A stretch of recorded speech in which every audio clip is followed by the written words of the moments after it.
right now, Visa stablecoin settlement is about $3.5 billion of annualized volume within stablecoins for card payments. That's up from 250 million in May. So you can kind of see how quickly that growth has come.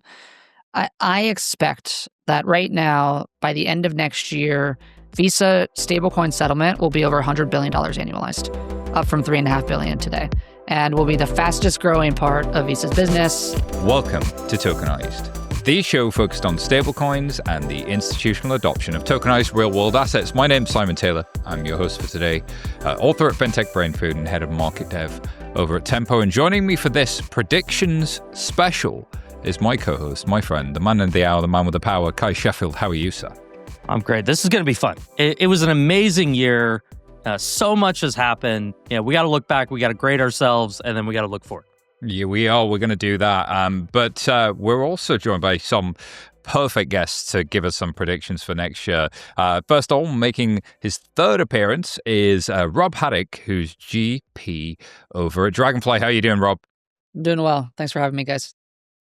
I'm glad we could steal you away from Empire for a little moment for this one, stretching some different podcasting muscles over here. This is my favorite listen. So, you guys are on my list every single week. So, I'm glad that I could be part of the 2026 prediction pod. So. You got to set us up right for the new year.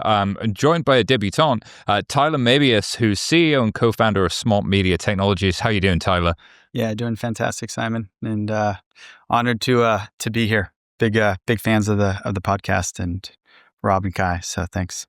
Let's do this. All right. Before we get into the content, two quick reminders. Views and opinions of contributors today are their own and might not reflect those of companies they represent. Please don't take anything we say as tax, legal, or financial advice. Do your own research and consider this for informational purposes only. And before we get into the review of Kai and myself's last year's predictions, let's just hear from our sponsors who make this show possible. Tokenized is also brought to you by our friends at Centrifuge. Through every crypto cycle, Centrifuge has been building, and today they are the market leader in tokenized real-world assets. Back in 2017, they were one of the first to mint a stablecoin backed by real-world assets with Maker. They're now launched an RWA lending capability with Aave, which is over $1 billion in total value locked. And Centrifuge works with major institutional partners to tokenize and distribute their funds. From treasuries to credit strategies, Centrifuge connects traditional finance to decentralized markets, creating new ways to access and put capital to work. Centrifuge is more than simply part of a tokenization wave. They've been kind of driving it in many, many ways. Whether you're an asset manager or a fintech exploring tokenization or a stablecoin allocator seeking high-quality institutional yield, look no further than Centrifuge. This episode, if it isn't already obvious, is sponsored by our friends at Visa, the leader in digital payments. Visa's Tokenized Asset Platform, or VTAP, uses smart contracts and cryptography to help banks bring fiat currencies on-chain, whether it's launching a stablecoin or deposit tokens or something else. VTAP allows financial institutions to issue fiat-backed tokens, improving financial efficiency and enabling programmable finance. Check out the links in this episode's description to express your interest in VTAP. This episode is sponsored by Stripe. Stablecoins are the building block for borderless financial services, making money move around the world as easily as data. With Stripe, you can use stablecoins and crypto to reach untapped customers, reduce cross-border fees, and settle payments in minutes instead of days. Best of all, it works the same way other Stripe products do, by API or right inside the Stripe dashboard, meaning you don't have to worry about the intricacies of which blockchain or what wallet to use. From Shopify to Vercel, global businesses trust Stripe's complete crypto solutions to unlock new markets and reach more customers. Borderless finance built on Stripe. Learn more at stripe.com/crypto. Thank you to our sponsors. All right, I'm going to start by giving us some grading for last year's prediction. So we did have Yuval Rus from Digital Asset on the show, so I'm just going to read his out, which feels a little unfair because he's not here to defend himself, but Yuval's everywhere at the moment, and Canton's doing well. So first one is that the US moves from regulation by enforcement to regulatory clarity. That's a straight A. But it was also maybe kind of obvious. This one I loved. RWAs will reach 25% of stablecoin market cap. And that was quite a gap back then, and it is now still. It's not quite there. So maybe a C plus because it has doubled as a percentage from 3.5% to 7%. But Yuval, that's not 25%, so C plus. And then he said crypto derivatives volumes will double. A plus, because this did come true. And CME, for example, recorded almost $1 trillion worth of derivatives volume in Q3 2025 alone. So safe to say that was a good one. So Yuval is a bit of a prophet. My predictions, I said stablecoins will become mainstream off the back of B2B payments, which will come to dominate in stablecoins. I'm going to give myself a B here because they did, but also the Stripe acquisition made that kind of obvious that it was going to be payouts and treasury management when they acquired Bridge. And then I said that AI and blockchain becomes what drives the next bull cycle. That's a straight D minus because there was no bull cycle. But that meta is still out there. And then Kai's growing demand for stablecoin linked cards.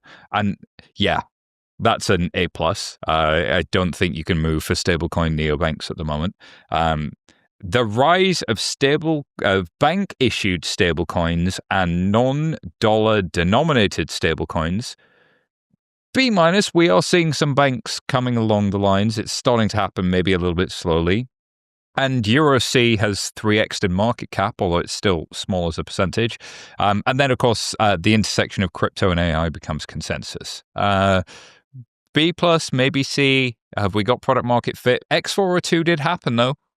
So that became a big old narrative. Kai, any thoughts from you looking back at last year's predictions? Overall, I'm going to be a hard grader. I'm going to give us a C because none of these were really quantifiable. We didn't really give a number. They were all just directional, and sure, it was moving in the right direction generally. So we have to be better this year in putting a number out that we can then go back and measure a year from now. But other than that, directionally, we were there. Good on you, Val, for doing that. Rob, your thoughts on last year's predictions from Kai and myself? Yeah, I think there were a few, a little bit of low-hanging fruit going on there. Just these stablecoin linked cards from the guy who works at Visa, right? And AI crypto was going to do well and whatnot. And obviously regulation, that was clear. But you guys did okay. Got caught up in the AI hype. I'm still, I would say, a skeptic. So maybe we can chat about that a little bit. But I think this year we'll take it to a next level. I feel really good about this. Tyler, your thoughts on the narratives there? Yeah, no, I'm excited to see this year's predictions and put some measurable outcomes against those so that we can look back on it. So before we jump into Rob's first prediction, let's just do that AI thing for a second. You're a skeptic, Rob. Tell me where you stand on that. Yeah. So the AI crypto crossover obviously has a lot of different ways of what you can think about it, different verticals. I think for the purposes of this podcast, you guys have been doing a lot of guest appearances by people who are building on X402 and building on a lot of the different, call it payment standards within stablecoin linked agentic payments. I was talking about this with somebody last week. While there is so much conversation around it, there was a lot of building around it. There are still also 12 standards. And those 12 standards will probably be 24 standards within, by the time the podcast gets released. And if you think about the history of the internet, until you can agree on a standard, I don't think you can actually agree on, or you won't see real scaling and this product that actually exists. And so I'm not so much bearish around that agentic payments, especially agentic to agentic, might exist using stablecoins over time and probably will. I think agentic to human, there's more of a conversation there. But I just believe it is probably much further out than a lot of people that you've been talking to, and then maybe you guys personally believe.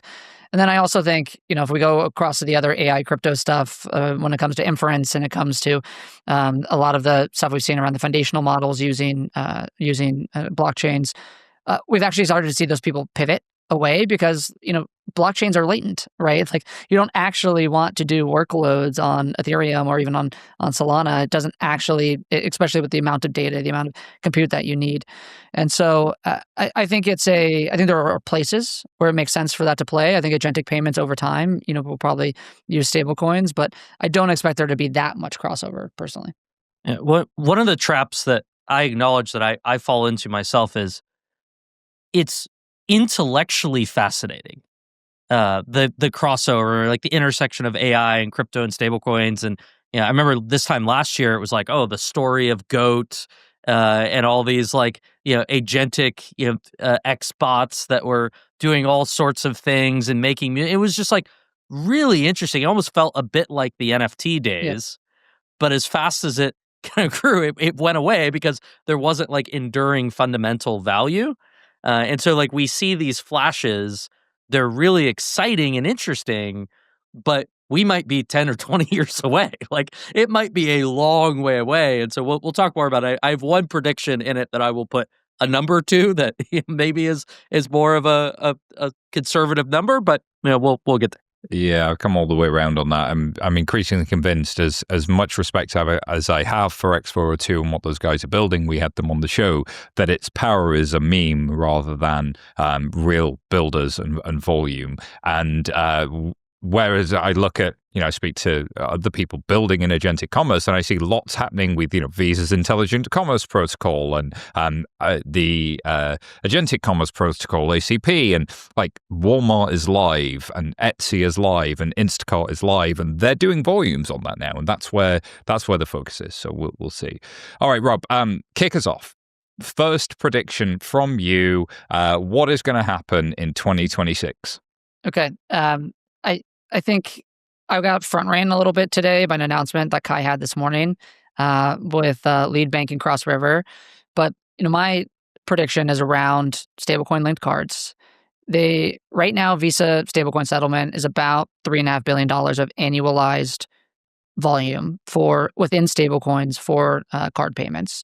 That's up from 250 million in May. So you can kind of see how quickly that growth has come.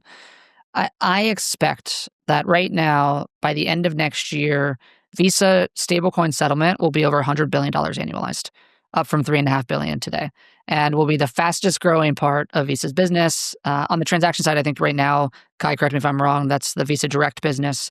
I think that'll be the stablecoin settlement business.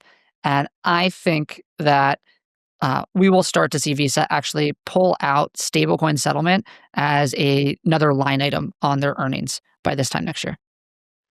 Whoa. I mean, that would be Christmas come early, Kai. Do you think it's realistic, and how much can you share given what you see? Because I don't think I could comment on any of that other than like the announcement today.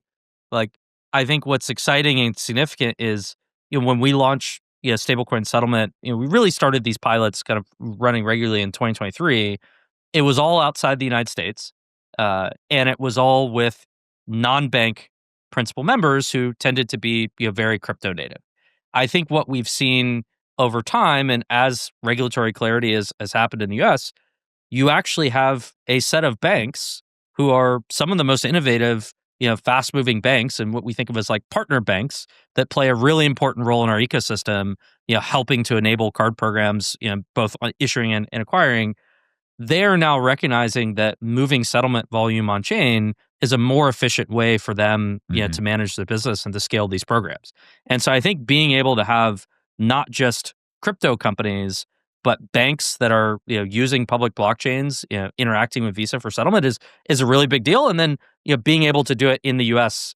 And we just see more and more demand from clients coming to us. So I can't say anything else about Rob's predictions other than like we're excited about it, and the announcement today I think is a good proof point. Yeah, that announcement, I think, may have got lost on some people who forget that sometimes settlement windows behind the scenes can take 3 to 7 days for different banks to settle up between each other if you're in that space. And so getting to instant is like amazing. If it goes from Visa to your wallet right now, whether you're a merchant or an issuer, the more that happens, kind of the better. Tyler, your thoughts on that? Do you think the 100 billion annualized and a line item in earnings, do you think it's coming? I'm going to go with that one. Yeah, definitely. I think looking at the overall trend that we're seeing, I think that's got some legs. So, all right. Well, I love you, Kai. But I'm going to take the under on that. I'm going to say, yes, I can see it hitting 30, 40, 50, like 10x growth from where the last one was by the end of the year. 10x is not nothing. Let's be real here. Like 10x is not nothing. And if that happens, that will still be all Christmases come early. But 100 is a big old brave number. So you guys are making my job hard. Come on. We're investors in a business called Rain, which has been one of the biggest drivers of this on the Visa network. And when I, talk to them and I hear, what the pipeline looks like, the type of people they're talking to, the type of flows they're talking about bringing, onto the Visa network using stablecoins, I could not be more bullish about this specific category. Like, I think this is great for Visa. It's great for Rain and the other issuers. It's great for the banks. I think we'll actually see a large bank, potentially a GSIB, do a stablecoin backed card next year and announce that publicly. I think the train has left the station and this is going to move quicker than anybody realizes right now. I love that bonus prediction there. I'm not going to let that one slip. A GSIB will do a stablecoin linked card next year. That's like a little bonus one. We're keeping that one for the highlights, that's for sure.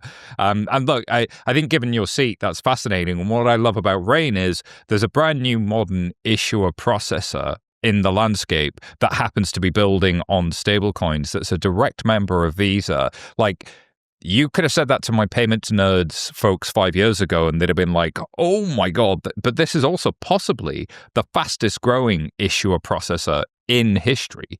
And that in itself sounds like it could be a case study if it keeps going for those. So kudos to everybody involved. All right, I got one for you. Tier 2 and smaller banks start to put settlement volume through smaller closed-loop stablecoin-linked settlements rails as an alternative to correspondent banking. So think Signet for banks. And they will do more than $100 billion of settlement in these little closed loops, like Kivalis, the European group of banks, by the end of 2026. And the reason I feel good about this is, especially in the European context, there's actually no instant settlement despite there being a SEPA instant because of the nature of each country having different central banks. You cannot easily settle across all of the regions. And then there's lots of tier 2 banks who aren't correspondent banks in their own right, who see correspondent banking as expensive and slow and having to go through their partner. So why not build something that's region wide? And then they're already talking about issuing their own consortia backed stablecoin, and that reduces the overall credit risk versus doing tokenized deposits where you've got to figure out the credit risk of everybody. Here you figure out the credit risk of the consortia that's backed by deposits at all of these banks. So I think we'll see many more of those start to emerge. There's one, it's not my most confident one. I throw a big old number out there. Maybe this will take a little bit longer, but I definitely see the opportunity and the demand for this is really, really hot. It's a question of timing. I think Kivalis publicly, they said they're going to go live like back half of 2026. So you might have half a year to work with on Kivalis. And I think they are one of the more convincing approaches to how this would get done. So I think the question is how quickly do they go live? How much do they scale? And then I think there are like half a dozen banks that are, have been announced as part of that consortium. Like, do you end up having many more banks that join, and including, tier 2 ones? So I think that'll be really interesting to see. And I think we'll see more of these bank consortiums pop up. It's just anytime you're setting up a consortium, the trade-off is, the speed. How quickly can you operate and some of the complexity of having competitors kind of getting together. But I think at some point, like I'll take the under on the 100 billion for end of 2026. But I think that they will be live, and you'll see the first real commercial volume going through it, and then maybe 2027, by the end of 2027, that kind of. I had to throw my neck out there. Rob, are you a believer or a disbeliever in this sort of thing for the banks? So it's interesting because I think you're right that they have to. This is an existential moment for the tier 2 banks. You're coming at it from a European standpoint, and obviously Cavalis is focused on the European banks. But we've also had people in the U.S. like a Fiserv talk about trying to do something similar. There's a bunch of startups thinking through doing that in the U.S. as well. I think not to call Fifth Third a tier 2 bank, but I heard Tim Spence maybe a month ago talk about how this is adopting stablecoins is core to how they survive today because of the fact that they aren't maybe in that leading seat like a GSIB. I think generally there are a lot of headwinds for banks. I know Simon, you and I agree on that point. And there are 4,000 banks in the U.S. 5,000 banks in the U.S. Probably only 500 of them need to exist, right? And so the rest are figuring out how do I digitize. And so things like this are how you survive. And so I expect we see tailwinds, like you mentioned, on some of these smaller banks that are more digitally native that are trying to figure out what the future holds on doing settlement like this. But also banks are slow. And so I'll probably take the under on the 100 billion for 2026. Yeah, my hope is somebody like the Cross Rivers, the Leads, the smaller ones, they start to take the lead on this, and maybe it's not a consortia that does it. It's if you can include that too. But Tyler, help me out here. Yeah, Simon, I'm sorry. I'm gonna be taking the under on that one. Having started my last company in Europe and spending 4 years there. They are not quick to adopt anything. So here, I want a point of clarity. It was groups like Kivalis, not necessarily Kivalis. If I could have a mulligan on the definition there, it's that banks settling between each other. So bank to bank settlement. Yeah. So maybe the other interesting question to measure would be which bank to bank settlement actually does the most volume in 2026, and is Cavalis the most likely to? What about Vast Bank in USBC? What they're doing with Uphold? You could see that there could be volume moving through that. I think that's live or close to live. And so what will be is JPMD that doesn't count because it's just internal. You got to have a bank to a bank. We got to set the parameters of what qualifies. Well, there's some argument that Connexus is already doing much more volume than this, right? Because they're doing it from MAS to the US, right? And so, if you think about, call it the large GSIBs, it's probably not happening today, but you could state that you probably think JP Morgan will be doing this themselves between, their partners and, international banks, right at this exact moment. So we had JP Morgan on the live show, the one where you the same day you interviewed Guy from Athena, and Basak said that in the prior 12 months they'd done more than $1 trillion of settlement in Connexus. So I mean, it makes sense. JP Morgan sneezes and it blows the entire stablecoin market out of the water. But if that ever went open loop, and they were doing it outside of their closed loop of Connexus, which now they have partnered with DBS to potentially include other people in it, then maybe, but I don't know if I'd count that. This is specifically intrabank doesn't count. It's got to be between two banks. I think you got to qualify between two banks. And that I don't know what the number is. If you had to guess today how much value has moved on chain between two banks directly in a stablecoin, tokenized deposit, whatever it is, I don't know what that would be, but it's hard to think of a case where it's over $1 billion. Yeah, in tokenized deposits, I could see it becoming more next year because you've got sort of the likes of Ant Financial, who are now live with HSBC and Citi and JP Morgan, and they're doing 24/7 instant settlement, but they have their own bank where they're sort of managing that. You could see that sort of coming if you were to include it. But my thinking on this number is, if banks do adopt something, again, it's nothing for them to move 100 billion, right? If that makes sense for them in a business case, they'll maybe make it sense. But we'll come back and judge this one harshly, I suspect, in about 12 months' time. Rob and Kai, you actually had a very similar one as your next prediction. So Rob, do you want to go first? Yeah, I'll kick it off. I think, and I'm interested in what Tyler has to say about this, because I view this one from, I think, maybe a different lens than Kai does, but similar theme, which is that I expect a major corporate will announce that they're changing their loyalty program, which exists on balance sheet and traditional loyalty points today, and they'll collapse that into maybe some sort of stablecoin powered or tokenized asset powered program this year, right? Not just a POC and call it a new thing that exists to the side, but collapsing an existing program.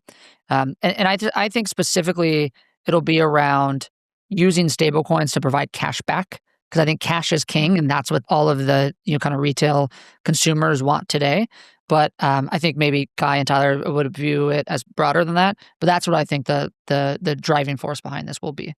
Yeah, I want Tyler to explain. My starting point on this is that I think tokenized loyalty points are actually a really interesting model and structure that could potentially solve a lot of problems and be a much better product than how loyalty points are designed today. And we've gotten a bunch of merchants that have come to us and asked, like, should we create our own stablecoin? And like, my initial reaction in most cases is probably not. Like, it's just like, what does that actually solve? And I think it could make more sense for merchants to tokenize loyalty programs than it could for merchants to try and create a brand new separate stablecoin product. And I think that some of the value props, which Tyler could talk more about, is if you wanted to partner and have your loyalty program accepted by a complementary brand, well, if your loyalty program runs on chain and it could be accepted with anyone who could accept an ERC20, that's much easier than if they're in proprietary databases. And I think that the structure of being able to back and design loyalty programs with similarities to stablecoins, with the opportunity to earn yield and economics, with it being off balance sheet. Like, there are these really interesting properties. So I credit Tyler's. We've been doing a bunch of work with SmartMedia, and he's continuing to pull me down the rabbit hole. And maybe kind of talk through, Tyler, like why you have so much conviction on the space. And then I want to get like a number that we can measure on the prediction when we come back next year. And so we got to figure that out next. But Tyler, your floor. Yeah. Yeah, so there's a lot of dynamics that are taking place. So one, there's kind of a recent announcement between MasterCard and Visa around the settlement on interchange and giving 50 basis points back, right? And so rewards programs are under pressure in that as interchange fees continue to come down, it's going to be difficult to be able to give that 1% cash back on every swipe. So we're going to need new ways of funding rewards programs. There's no better way to do that than to be able to generate yield off of the reserves. Just to kind of frame this, it's estimated that there's nearly $1 trillion of unused point liability trapped on corporate balance sheets. When you look at the reserves that are backing that would make loyalty points as a currency the third largest currency in the world behind the dollar and the euro, right? So it's a massive opportunity to be able to tokenize that and start to generate yield. And the latest earnings call from United, they just paid off their $5 billion revolving line of credit that was actually securitized against their $8 billion in point liability. So we're going to continue to see large corporates and your biggest programs actually tokenize that liability to make it a yield-bearing asset. So that's one. Two, users want to be able to utilize their points, right? And so we're going to see the ability for points to become a new funding source tied to your credentials. So I can tap to pay with my debit card, I could tap to pay with my crypto, and then I can tap to pay with my points and actually settle and swap those points into a stablecoin and then do an off-ramp into fiat to be able to actually settle. So you're going to get a tremendous amount of utility around that. And now that you have a interoperable, programmable point, and that point can start to act and look like a currency, we're going to move from points just being a marketing expense to it now being a new revenue stream that every merchant can actually sell to their sponsors or to their direct consumers. So what does that mean? That means I can now go to, like Starbucks is the analog. You get more rewards if you pre-purchase the Starbucks points using PayPal, using your debit card or ACH, rather than using a credit card. So effectively, every loyalty token will become a branded stablecoin, that will enable those merchants to launch their own closed loop payment network.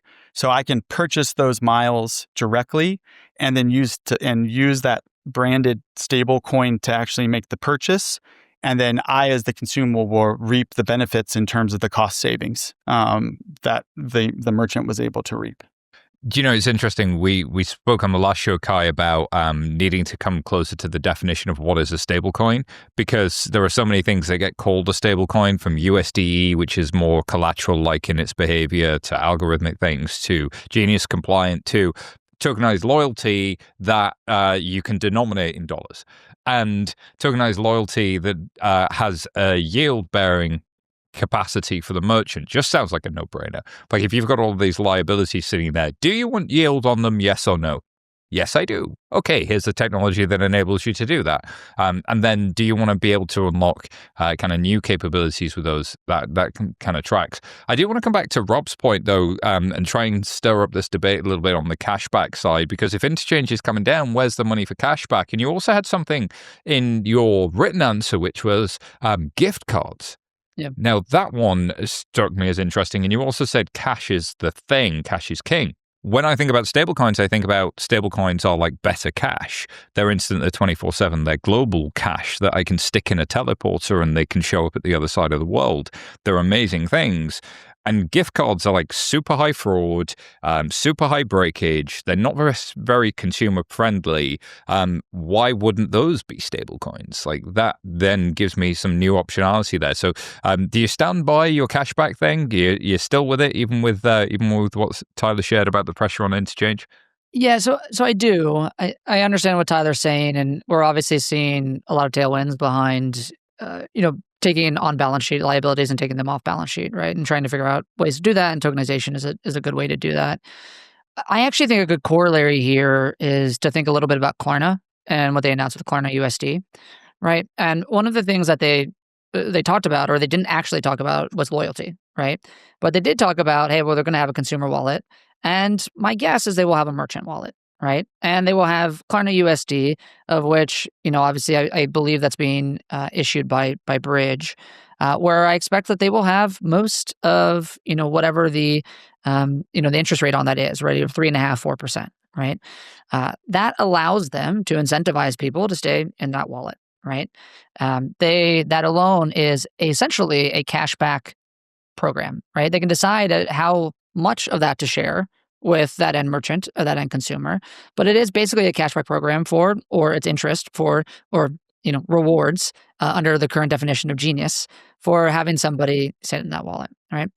Interchange is coming down, but there is likely to be, especially if you talk about stablecoin backed cards and some of these, call it, non-bank issuers like Arraign that we talked about earlier, there's likely to be more share of interchange with, call it, whoever the wallet holder is or wallet provider is, right? So somebody like a Klarna could theoretically have more of the interchange than they have today, which is usually zero. And because Klarna itself, by the way, the way they make money today is actually merchant rebates, or the merchants pay them, right? So now they're getting, some share of the interchange, right? Theoretically, if they have a stablecoin backed card, and they have the interest from the stablecoin itself within the wallet, and they can probably say, okay, well, this is 3.5%, plus we're getting some share of, call it the 2% interchange, and we can, if you keep X amount of balance in your account, we can give you 5% back, right? And I expect there to be a lot more programs that look like that, which maybe don't, and maybe we're using the term loyalty a little bit interchangeably in ways that, Tyler doesn't mean it to work. But I think that'll be the way of which people try to increase their mousetrap and hold people into their programs. And that it will essentially be a new form of loyalty. Citi put out a report, or maybe it was JP Morgan put out a report, that 63% of consumers today say they prefer cashback to any other type of loyalty on their credit cards. And only about 58% of cashback is what is the amount of loyalty that or rewards that go back to people.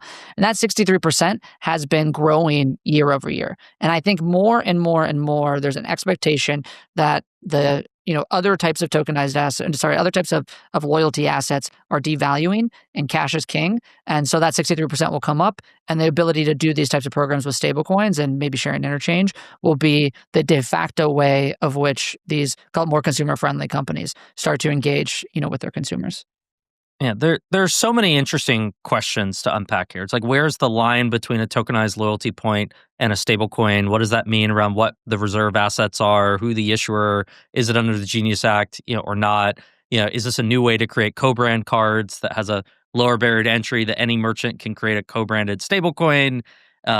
Is this a private label kind of? So you could take all of these like payment products that have existed for decades and go one by one, gift cards, and say, how would you build that from the ground up using some type of a tokenized loyalty or stablecoin construct? I don't know what the right answer is and which of these is going to take off. Like, for the sake of trying to measure ourselves next year, one interesting question would be like, today, if you say, what is the like market cap of a tokenized version of a loyalty point where there's some underlying reserve that's sitting in a bank or in a custodian backing a token that's issued connected to loyalty.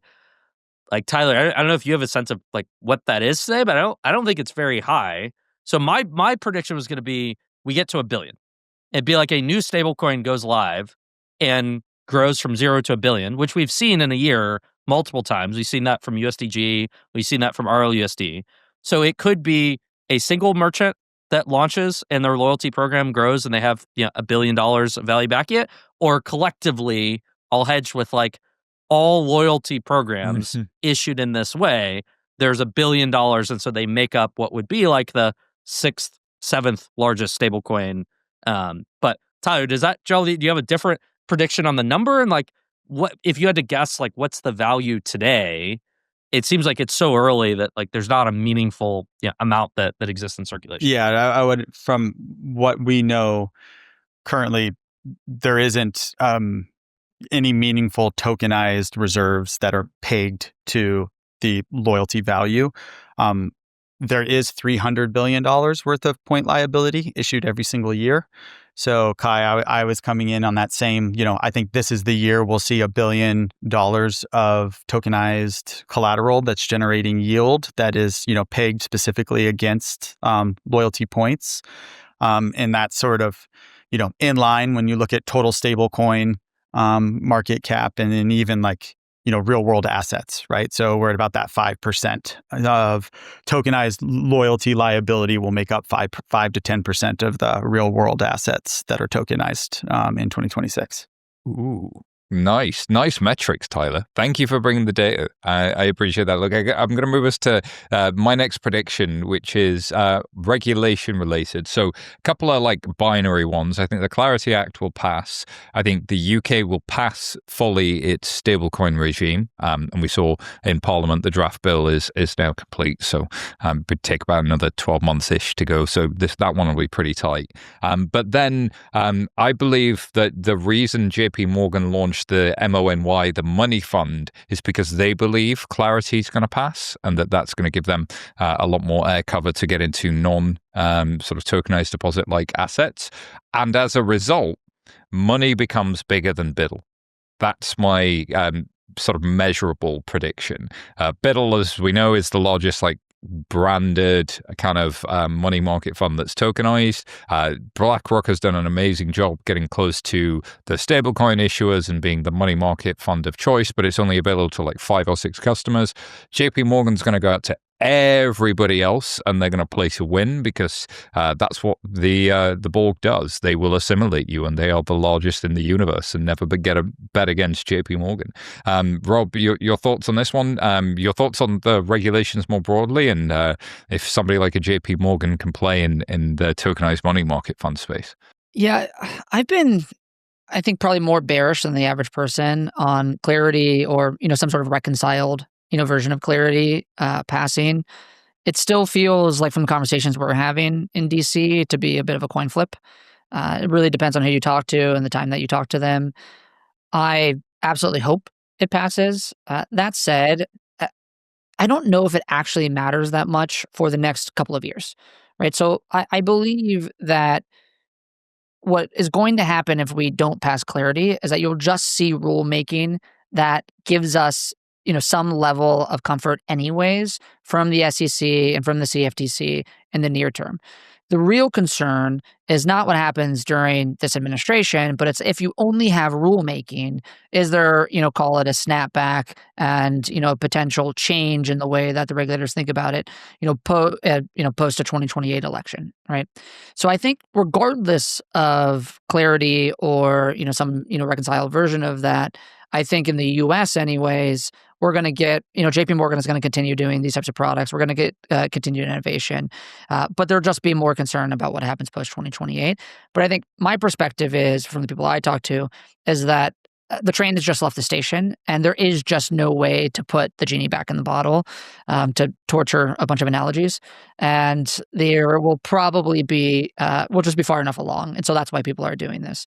So I don't know. I think it's a coin flip on clarity, but I hope you're right. And I don't have a good view into what's happening in the UK, so I would just cede that to you. I actually don't think that MONY will get bigger than BIDL, though, right? Because I do agree that you're right that JP Morgan will start distributing it to everybody, but the second that BlackRock sees that happening, they'll just do the same thing, right? And they are a more, call it, credibly neutral player relative to the other banks, to the other, wirehouses, the other people who would use a potential money market fund. And so I expect there to just be kind of increased competition, but that BlackRock will do a good job, meeting JP Morgan where they are. Yeah, I'm interested in what happens with BIDL over the next year. I'm looking at the chart now, and BIDL grew very quickly, got up to close to 3 billion in supply, and then over the past month or so, it's now dropped quite a bit down to like 1.8 billion. There's still only 100 holders. Shout out to RWA.xyz, great data source for this. There are only 100 holders technically in terms of number of addresses. Now that could represent larger entities, but how much do they push this? And there's a high minimum. I think you have to have 5 million to buy it. The initial focus seemed very crypto native. A lot of the holders were stablecoin issuers that were using it to back a stablecoin, or like a DAO or crypto native treasury that was holding it. And so it doesn't seem like BIDL has gotten meaningful traction with institutions that are non-crypto native. It's been like a crypto product, and even the name BIDL is like, it's a crypto meme. And so it was amazing that BlackRock did that, but like, it seems like a crypto product. And so I'm interested to see the positioning of, as JPM launches this, I would be surprised if they position it just as a crypto product.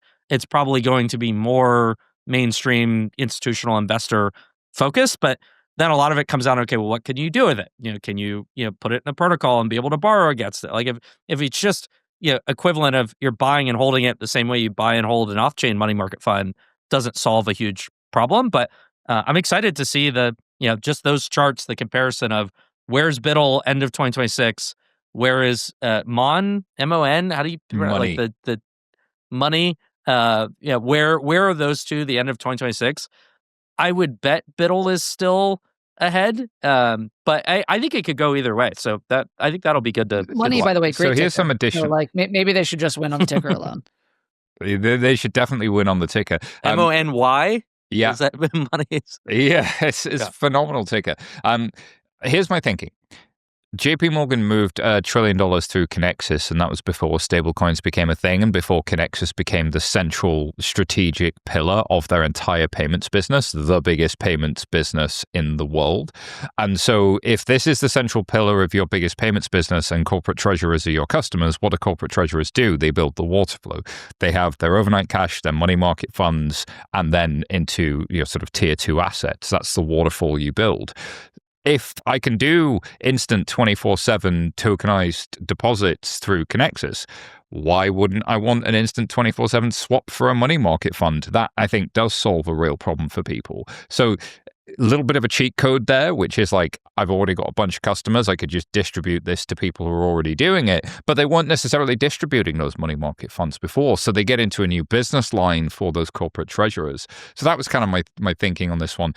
Rob, you had another interesting one as your next one. You want to read this guy out?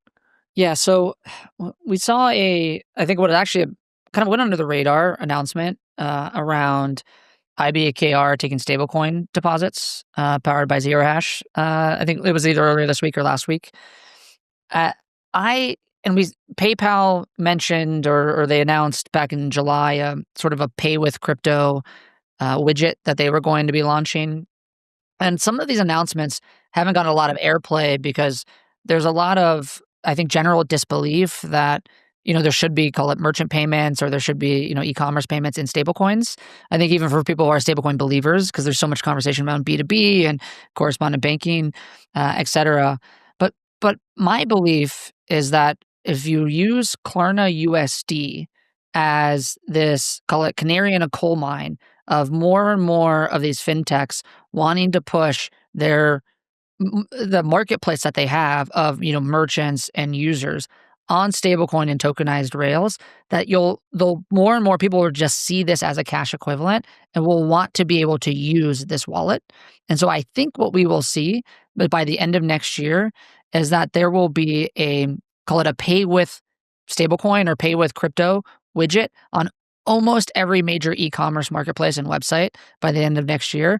And that volumes there will merchant usage will increase to, I actually hadn't thought about this number before, so I'm pulling this out of thin air right now. But I think we'll see over, call it $2 billion of annualized usage for merchant pay with crypto, acceptance or payments by the end of next year. I was getting ready to come in with like a big objection, and then you said $2 billion. I was like, yeah, it's not huge. Okay, $2 billion. The bigger point, though. Like, talk about the bigger point. Yeah. So first, like, we go to the data. Like, one of the most interesting case studies to look at is how is Shopify doing with their direct acceptance of USDC on Base. Shopify, one of the most innovative, fastest growing e-commerce marketplaces, covers all different types of e-commerce retailers. Worked with Coinbase and Base to design a specialized protocol, to solve for refunds, returns, like all these like innovative features, recurring subscriptions to accept USDC.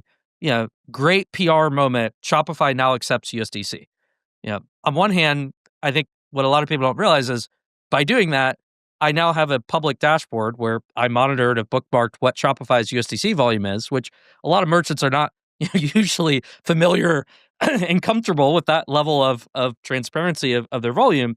But does anyone have any guesses of how much in total volume Shopify has accepted in USDC since they launched in June? 100 grand. May? I'm going to say $1 million. 600K. So more than Rob, but less than Simon. And so I think that's where you just look at what the scale is, and it is very, very low. So I have no doubt that you will only see more merchants add a pay with stablecoins acceptance button. There's no reason for a merchant not to, and there'll be providers that do it. I think the question is, for a traditional e-commerce merchant, how many consumers choose that option and go in and change behavior to how they normally pay? And I think that that's what we've yet to see. And Shopify, I think, is also giving 1% back. And so it's not even there's no incentive. It's they're actively doing things trying to drive adoption of it. We have not seen demand for consumers to switch how they pay right now in e-commerce and pay with the stablecoin. And so I think you'll see a lot of experiments and different approaches to try and do that. I think depending upon the merchant category, it matters a lot. I think large value, high-end purchases, we see real estate, we see car dealerships, we see there are plenty of these categories where direct stablecoin payments make a lot of sense, and they're replacing, what might have been a wire or a bank transfer that didn't work very well. But to me, the long-term metric that I really care about is how much volume happens in stablecoin linked cards and how is that growing, which is actually volume that's coming over our network, versus how much volume is happening in a stablecoin directly at a merchant, which is over a blockchain. And I think today we're seeing more demand and faster growth and more activity in stablecoin linked cards than we've seen in direct stablecoin acceptance. And a lot of the data is public, so it's you can just look at it. And we don't see that changing anytime soon. But it'll be really interesting to watch both what new acceptance happens, and then more importantly, does anyone want to use it? So let me, maybe Simon, let me rebuttal that before you jump in just real quickly, which is I think my perspective here is that you're completely right, because right now people don't want to take their primary source of money, which is, in a bank. It's digital, but it's not tokenized. It's not a stable coin. Maybe it's a card, and go and then swap that to USDC and then, pay that to Shopify, right? The long pull here is, are they actually holding stable coins? And are the merchants actually holding stable coins, right? And so you need somebody to distribute wallets, stable coins, acceptance, so that it looks like digital money, right? If you look at the data right now on e-commerce, something like 66% of e-commerce volume today is in some sort of digital payment format, right? Account to account is the fastest growing part of payments in e-commerce today, right? It's, a much lower denominator. So you start to think about like this type of digital payment that people are getting comfortable with, and stablecoins, if they're already holding them, are likely to grow really quickly in my mind. And so this is why I use Klarna again as an idea around this, because if you give people and you incentivize people, you give them wallets and you incentivize them to hold the stable coins, and then it looks like cash is accepted like cash, then they will use the stable coins at the merchant, right? And so that's, I think, the infrastructure level and the incentive level is what you have to solve for. You and I are both very bullish on the cards, right? But I think that this will be also extremely fast growing as people get more comfortable with that type of digital wallet.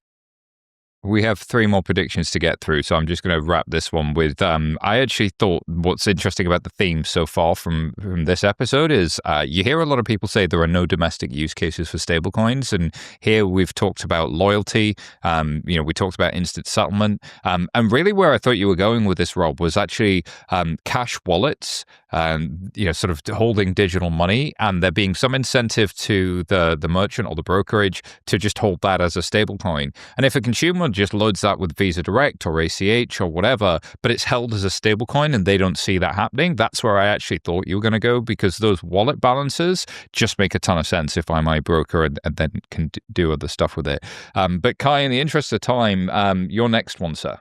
Yeah. So next one, we've been talking a lot about on-chain credit and the opportunity there on the show, and so my prediction is that the collateral for on-chain stablecoin denominated loans that is a tokenized real-world asset or a non-dollar stablecoin is going to grow 5x in 2026. So what does that mean? In 2025, we saw on-chain lending loans issued, denominated in a stablecoin through a smart contract grow about 175%. There's about $250 billion in stablecoin denominated loans originated on-chain, which a lot of people still don't realize. They're like, whoa, like that's a lot. However, if you break down what those loans look like, about 75% of the collateral, they're all collateralized. 75% of the collateral, they're crypto assets. So it's people borrowing against their Bitcoin or ETH. Only 1.8%, about 1.5 billion, are tokenized real-world assets. And so this is exactly what we talked about. Like, what's the point of a tokenized real-world asset? Well, you can use it as collateral, to be able to borrow against, through a smart contract. That is a kind of net new feature. And so I could see, as more tokenized assets come on chain, as more non-dollar stablecoins emerge, that's going to grow significantly. And so I could see $10 billion of real-world assets or non-dollar stablecoins being used as collateral, to borrow on chain. And one of the use cases that I think is the most interesting is I've now talked to at least a handful of companies that are trying to solve the on-chain FX problem through new types of on-chain lending, where you can lock up a local currency stablecoin or local tokenized treasury and borrow dollars, pay your supplier in dollars through a stablecoin, and then when you get paid back, you repay the loan. And so they're basically saying that to do an FX swap, from a local currency, South African rand to USDC, it's much more expensive than to just take a tokenized South African rand, use it as collateral, borrow USDC, pay your supplier, wait to get paid dollars again, and then repay the loan. And so I think you're going to see these really interesting new use cases that are, on-chain lending that have nothing to do with Bitcoin or ETH as the collateral, that are going to grow significantly in 2026. Ooh, that's a whole show. That is a really interesting FX conversation, because everybody's like, where are the non-US dollar stables? And it's like, do we even need them for anything other than collateral for moving dollar stables around? Tyler, any thoughts on this one?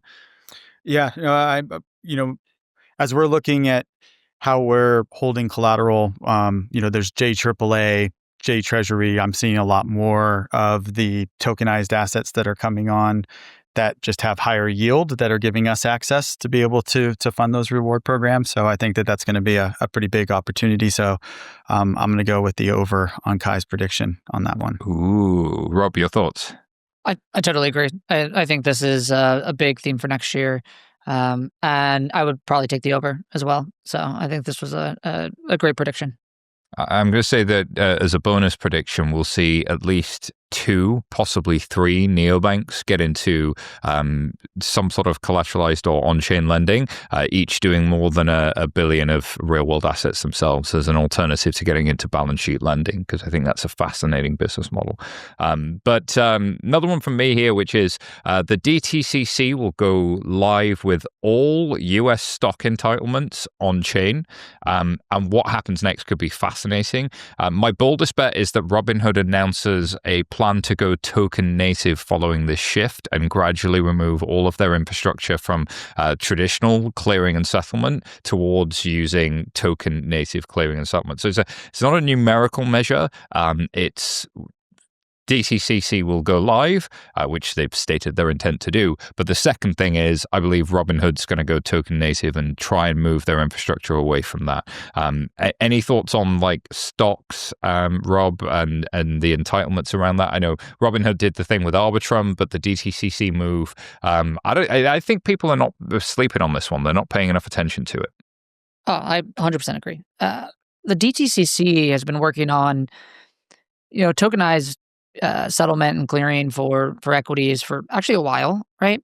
I do think that maybe you're a little early for this specific prediction, because as far as story of my life, man. Yeah. Well, listen, you'd be a great venture investor, so come work with us. Yeah. No, but the conversation I'm hearing a little bit more is actually more on private equity than public equity for the near term. And that's because there is actually no central clearing, right, for private equity. And so, everybody always talks about, okay, well, tokenized private equity is going to be huge, right? Because you can more easily divvy up and fractionalize these shares, and you can move it more easily, use it as collateral, et cetera. But I think a lot of people would tell you that big part of the reason that hasn't grown is because these exist in silos at, these counterparties that people don't necessarily want to trade with, and that they'd rather have some sort of centralized clearing system. And so if the DTCC offered tokenized private equity and people got more on board with that and a consortium model, that maybe you'd see that grow really quickly. And I think that might happen at a faster rate than, call it, the public equity side. That said, I totally agree that that's where the market's going. There's a lot of push for this. I'm going to disagree with your Robinhood point. And the only reason I'm going to disagree with that is because Citadel and Robinhood are in bed together so deeply. And Citadel has been so publicly anti-clarity. And they're very publicly anti a lot of the tokenization efforts that actually their competitors have been supportive of. And so I'm interested to see how that relationship evolves. Ooh, yeah, Citadel secretly runs the world. Kai, yours is the next and last prediction for the show. Your last 2026 prediction. Yeah, I think we covered this a bit in the discussion at the beginning. I'm still fascinated by X402, so I'm going to throw X402 prediction in here, just because I think it's really fun and interesting to watch. So from what I've seen, I think there's been about $36 million of volume that's gone through X402, to date. While it's hard to estimate, the sense we get is at least 90%, probably more of that, is tied to meme coins, where people are just minting a meme coin through X402, and so it's not really agentic, and it's not even really selling a good or service. It's just another way to mint a meme coin.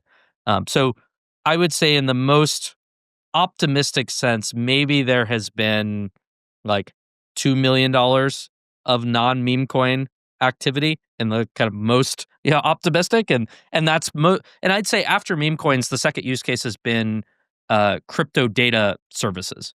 There are a number of servers that sell crypto data, And I think that actually makes sense where you have developers that are building all types of experimental on-chain trading products.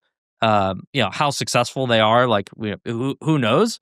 But you have like an ecosystem that wants to create an agent that can autonomously either trade or find the best yield in a protocol. And so we're seeing a bunch of those companies pop up. And so I could see a world where those developers want to be able to buy data that they use to then make these decisions. So there's a little bit of that happening. My prediction is that in 2026 there will be some major like big tech SaaS provider that will actually sell a product on an X402 server.